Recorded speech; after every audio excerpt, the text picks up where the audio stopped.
Moi, c'est Issa Sissoko, artiste, écrivain et concepteur du projet Baba Initié, qui a pour personnage principal Baba. Alors, vous avez écrit plusieurs livres pour enfants. Pouvez-vous nous donner dans quel contexte vous les avez écrits? Il faut savoir, tout d'abord, moi je suis juriste de formation, j'ai une formation en droit, mais il faut dire que j'ai toujours été passionné par l'écriture. Et dans le contexte où j'ai écrit mes œuvres, c'est en 2017. Je travaille avec une association qui s'occupe des orphelins et ils ont eu une idée de vraiment faire des cadeaux aux orphelins. Et on était d'accord pour avoir le Père Noël. Et 2 jours après, moi j'ai réfléchi, je me dis, pourquoi on ne crée pas quelque chose vraiment qui est typique du Mali? Et c'est là que j'ai réfléchi pendant toute une nuit. À 3 h du matin, je voulais prendre une douche pour pouvoir avoir de nouvelles idées. Et j'ai eu comme un 6e sens, voilà, qui m'a vraiment touché au cœur. Et en pensant aussi à mon père qui venait de décéder il y a 2 ans. Voilà. C'est m'est venu subitement comme ça, Baba Initié. Merci vraiment à tous les vieux, en particulier mon père, pour tous les cadeaux et les conseils qu'il nous donne. Voilà, les livres sont répartis en tomes. Est-ce que vous pouvez nous faire une petite distinction? Parce que là, on a plusieurs livres étalés sur la table. Voilà, est-ce que vous pouvez nous faire une petite distinction de ces livres-là? Tout à fait. D'abord, nous avons le premier qui est appelé Baba Initié, c'est le tome 1. C'est les enfants qui viennent passer une journée chez leur grand-père Baba. Il va leur donner des conseils sur des valeurs telles que le sourire, la patience, la loyauté, l'humilité, la bonté. Dans ce livre, il s'adresse vraiment à des enfants entre 5 et 10 ans. 5 et 10 ans, voilà les valeurs vraiment de la vie. Là, on ne parle pas d'abord ici d'argent, on ne parle pas d'abord ici de renommée, de célébrité, mais des valeurs qui peuvent leur faire grandir en toute quiétude. Dans le deuxième, c'est Bienvenue à Baba Bogo. Il faut savoir que ça part aussi d'une expérience personnelle. Parce que moi, jusqu'à 30 ans, je n'étais pas encore allé au village. Et en partant au village, j'ai vu beaucoup de choses qui vraiment m'ont aidé et vraiment m'ont donné une ouverture d'esprit. Et cela, je me dis qu'il y a beaucoup de jeunes au Mali, et précisément dans les capitales africaines qui ne vont plus au village. Alors il faut découvrir vraiment la culture africaine dans le monde rural. D'où le Bienvenue à Baba Bogo. Ensuite, nous avons Rencontre. Rencontre, il faut dire que juste avant que mon père décède, il y a 2 mois avant son décès, lui et moi, on se promenait beaucoup. Il m'expliquait beaucoup de choses dans la vie. Et j'ai voulu retranscrire tout ce qu'il me disait. À l'époque, moi, je n'avais pas encore cette sagesse, mais j'avais déjà le cœur qui battait. Et voilà, donc, j'ai symbolisé ça par le vieux ici, qui va donner des conseils aux jeunes. Le jeune parle avec son cœur et le vieux parle avec son expérience. Donc, le titre, c'est Rencontre. Ensuite, nous avons les Sigida Congo. C'est 3 thèmes, c'est des pièces de théâtre qui parlent vraiment des problèmes de la société malienne. Et nous avons réparti sur le tome 1, La famille, avec des titres comme le rôle des parents dans la réussite de leurs enfants, le travail précoce, les mauvaises influences et autres. Ensuite, nous avons le tome 2 qui va parler de l'école, les problèmes qu'on peut rencontrer à l'école, les conséquences des réseaux sociaux, le rôle des parents d'élèves, de l'administration scolaire, la tricherie, et voilà, et comment un itinéraire d'un bon élève, comment un bon élève doit se comporter. Et pour finir, nous avons un 3e, le dernier thème qui parle de la rue, des problèmes qu'on peut rencontrer au quotidien, tels que la circulation, la discipline dans la circulation, l'évacuation des déchets domestiques, comment parler de certains sujets tabous, parce qu'aujourd'hui, il n'y a pas de dialogue entre les enfants et les parents. C'est grave parce que aujourd'hui, les enfants, ils découvrent beaucoup de choses, mais ils ont beaucoup d'informations, mais ils n'ont pas beaucoup de conséquences. Et malheureusement, les parents, par souci de pudeur ou de dureté, ils se rapprochent plus de leurs enfants. Ce qui fait qu'aujourd'hui, les enfants, on parle de tous leurs côtés, ils parlent de tous leurs côtés.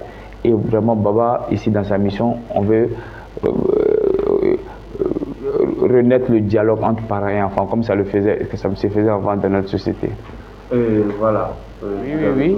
D'abord, il faut dire qu'il est disponible en forme numérique et en forme audio. sur des sites tels que Uscript, Amazon.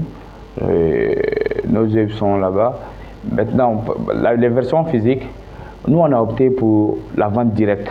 C'est-à-dire, on va directement sur les écoles et on garde aussi un stock pour directement aller dans les familles ou bien si quelqu'un par lui dire ou bien par bouche à oreille, s'il entend, il a vu le livre, il nous appelle parce que voilà pourquoi on a nos numéros sur le livre. Pour l'instant, nous ne sommes pas en librairie parce que ça prend du temps, c'est pas encore dans l'habitude des Maliens d'aller chercher des livres dans les librairies. Voilà pourquoi nous avons opté pour la vente directe. Les livres sont avec nous, avec les éditions Journal. Et tous ceux qui sont intéressés par les livres, on peut donner le numéro. C'est le 71 11 26 33. Le numéro orange est 99 27 72 21. Je répète, 71 11 26 33 et 99 27 72 21 pour avoir les livres. C'est familial et amical, c'est difficile parce que l'écriture n'est pas, artiste écrivain, c'est pas comme un métier. On ne le voit pas comme un métier. Ça peut être un loisir, une passion, mais quand vous décidez de faire ça un métier, vous avez beaucoup de résistance et ça a été difficile. Mais ça a été une expérience pour moi de pouvoir persévérer, pouvoir malgré les critiques. Et puis les critiques, elles sont justifiées. Les gens ne te critiquent pas parce qu'ils ne t'aiment pas. Ils te critiquent, disons, ils te critiquent pas parce qu'ils ne t'aiment pas, mais c'est pour essayer de voir si vraiment, est-ce que toi-même tu crois à ce que tu fais. Et ensuite, j'ai eu beaucoup de difficultés dans les maisons d'édition. Il faut savoir que l'écriture est une chose qui est difficile, donc l'auteur ne peut pas en même temps écrire et essayer de vendre. Voilà pourquoi il y a l'auteur et il y a l'éditeur. Mais malheureusement, au Mali, nos maisons d'édition ne sont pas encore de cette optique. Elles n'ont pas encore compris le vrai travail qu'elles doivent effectuer. Voilà pourquoi moi j'ai opté encore pour l'édition à titre d'auteur. C'est-à-dire moi-même je me suis auto-édité en créant ma maison d'édition en référence encore à mon village, édition Journal. Voici les deux principales difficultés que j'ai rencontrées. Ensuite, la troisième, c'est que la lecture même n'est pas encore dans le quotidien des gens au Mali, surtout de nos jeunes. Voilà pourquoi moi j'ai opté de d'abord sensibiliser les enfants sur la lecture, parce que tout commence à l'enfance. Après, quand ils vont grandir, on a des romans qui sont prévus, mais on va suivre l'évolution. Je me dis que depuis 2017, les enfants qui avaient 5 ans en 2017, aujourd'hui, ils ont peut-être 13 ans. Donc quand ils auront 20 ans, ou l'âge de lire des romans, on va commencer à faire des romans. C'est comme ça que je voulais. Voilà. Nous avons quelques livres qui sont en cours, surtout tous les livres que je vais me présenter. Les tomes 2 sont déjà prêts, les tomes 3, mais on veut aller doucement, insérer un peu la lecture, que les gens s'habituent petit à petit à lire. Et ce que j'attends de l'État, c'est que aujourd'hui la culture est valorisée, nous sommes dans une année de culture, mais en fait c'est que j'ai l'impression que l'art et la culture aujourd'hui c'est un domaine qui est bien restreint. On a l'impression que c'est entre eux, les artistes, écrivains, peu importe, même les artistes dans d'autres formes d'expression d'art, ils sont entre eux. Alors que l'art ici, on essaie de rendre les gens créatifs et vraiment les enseigner quelque chose à travers notre art. Donc il ne faut pas que ça doit être un art populaire. La culture doit être populaire pour tout le monde. Essayer d'organiser vraiment des activités culturelles dans les foyers des jeunes et autres. Parce que c'est des centres qui ont été conçus pour ça. Mais l'art aujourd'hui, moi je suis artiste écrivain, des fois, tant que tu n'es pas dans le milieu, et puis moi, ma principale difficulté, c'est que je n'ai pas fait d'école d'art, mais j'ai une passion. Donc du coup, je ne suis pas dans le milieu. C'est comme voilà, une secte, quoi. Tu n'es pas dans le milieu, donc tu n'as pas droit à ça, tu n'as pas fait d'école d'art et autres. Et c'est dommage parce que l'art, je pense que tout le monde est artiste. Mais seulement ça se développe au fil du temps. Et l'État doit rendre ça populaire. Quels sont Mes derniers mots, c'est tout d'abord en l'égard de ma famille qui m'a accepté vraiment le chemin que j'ai emprunté. Même si j'étais à leur place, je ne sais pas si j'aurais eu la même réaction. Donc je les remercie pour ça, les amis qui m'ont soutenu et toutes les personnes de bonne volonté que j'ai rencontrées sur mon chemin. Et ce que je dois dire, c'est je vais m'adresser aux jeunes. C'est que aujourd'hui, notre pays est en train de traverser des moments de crise sociale, économique et autres.